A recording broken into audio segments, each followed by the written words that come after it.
Good afternoon, my friends. I had someone ask me what a typical day in my rewiring journey looked like, and I had like 3 or 4 different phases with this, so I'm going to kind of give you a little slice of each one in the kitchen while I make dinner because it seems appropriate. So at the beginning of my recovery, I had a great process. I would get up and do 2 rounds first thing in the morning, sometimes 3 if I was having a really bad day. Which was a lot. When I woke up, I usually was drowning in doom and despair and symptoms, and I'd wake up to like the world ending is what it felt like pretty much every day. And then I would do my incremental training after my morning rounds and do some stuff with my kids, try to take them for a walk, do lunch, do another round after lunch, you know, elevate my mood throughout the afternoon, dance with my kids, laugh, you know, watch funny things, listen to music while I did other things, like make dinner or whatever. And then I did 2 more rounds at night. And my rounds were like 20 minutes long. So I did about 1 hour and 40 minutes of rounds a day at the beginning. And this was when I had a really good process and things were going great. It was like top notch. And then sometimes I'd wake up in the middle of the night with really bad symptoms and need to do a round in the bathroom or something. And that was my first 4 months. That was a really great time, honestly, my recovery. It was really intense, but my process was working. So that is the first part. That's like a functional, that was when I had a functional process. Then I had my brain kind of went out and under.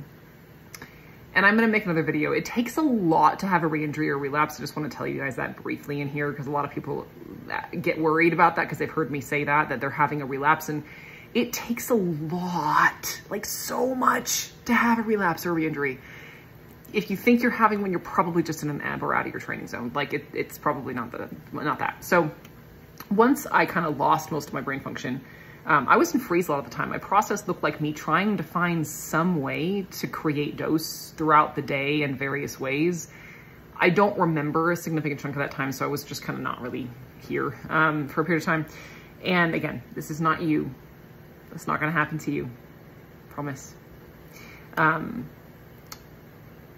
So that was, I tried to do rounds. It was kind of a messy time. So there was plenty of time where I just, you know, rounds were one of the hardest things for me to do, honestly. And then, yeah, I spent a long time just in freeze most of the day. And I would sit down and try to do rounds in my closet at like midnight, you know. I might get a few done before I fell asleep at 3 or 4 a.m. And sleep for maybe a few hours and get up and spend the day in symptoms and freeze and panic. All right, picking back up from where we left off. So at that point, yeah, I didn't have an effective process, literally at all. I really didn't. And one of the things that, and that's encouraging, honestly. It took me a while. Eventually I rewired rounds. I would elevate my mood for like an hour with something else like music or laughter and then start a round. That was kind of how I figured out how to get back into rounds, you know, because I spent a lot of time just not really being able to do them. And started to go back to kind of that wake up first, do 2 rounds first thing in the morning. Although at this point they were like 15-minute rounds, not 20-minute. And then, you know, a half an hour at night and sometimes 1 in the afternoon. And that was a good rhythm. That was one of the best rhythms I had. You know, in all honesty, I spent a lot of the day spiraling and spinning and looping and you know, I was always trying to elevate my mood 24/7, always focused on something positive, whether it was, you know, a pretty color on the puzzle piece I was putting in or a pretty toy in the room when I was walking through it, because I was activated 24/7. So personally, I spent literally 24 hours a day focused. Like there was no option for me to stop focusing on something positive. It had to be continuous. Otherwise I would fall in a hole for a few hours and have to pull myself out, which happened plenty of times. But that was my process. It was not pretty. It was not always effective. And I spent a lot of time very stuck in freeze, very stuck in rumination, very stuck in looping, very stuck in symptoms, you know, and I just didn't give up on my process. That was the biggest thing. Some of the things personally that I spent a lot of time doing were I would spend hours at night watching Whose Line Is It Anyway so I could fall asleep. I spent a lot of time listening to music, especially at night, or listening to meditations so I could try to fall asleep. And I just kind of gave up on sleep at one point and just spent, you know, I'd spend my days and nights just watching TED Talks, listening to music or meditations, and just staring out the window and trying to find something beautiful to bring my attention to. I just keeping myself focused on beauty, you know. When I started training on driving, same thing. I would focus on anything that was grounding or beautiful. I would listen to music or just look at the road, or keep myself focused on the colors and the lights and the shapes, and just any kind of focus that left me feeling empowered and positive, you know, most of the time. But there was a lot of times when I was just drowning on it, like so much of the time. And that's something like right now, you know, I haven't made a lot of content recently because I'm moving and I'm remodeling my home and trying to move, and it's a lot. And so I haven't had a lot of energy left. But it's just wild looking back at like the fact that I'd spent months and months and months, you know, just sitting in a room trying to figure out how to get out of freeze.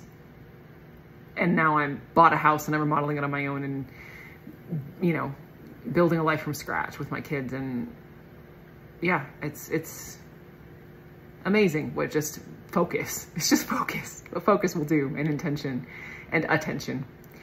So there's a lot of different phases to my process, and it wasn't like the process just didn't work for me a lot of the time. I was really not in a good place a lot of the time, and I still recovered. I say that because I want you to know that if you're not doing well, you can still recover. Like if you can't do rounds, or you're in a loop most of the day, or you can't find anything that's working to elevate your mood, you can still recover. It's just a matter of being willing to try and know that there are infinite number of things you can use to elevate your mood. There will be something that works for you. And we're back at it. Yeah, just know that it's just a matter of persistence. There's an infinite amount of resources. And this process of brain rewiring is more about the intention and the attention and the willingness to believe that you can find a way forward when you've never found one before. Over and over and over again, that leads to your success. That's what it's about. That's what it's all about. That's it. It's a matter of believing that you can when you haven't been able to before. Because I spent most of my process stuck, and most of it in a trauma loop, and I still recovered. It was not pretty. I was literally insane for a period of time. It's not, you know, and I still recovered. It's okay. Whatever's going on for you right now, know that your process does not need to be perfect. There is no such thing. And as long as you give it genuinely everything you've got, you will recover. Love you.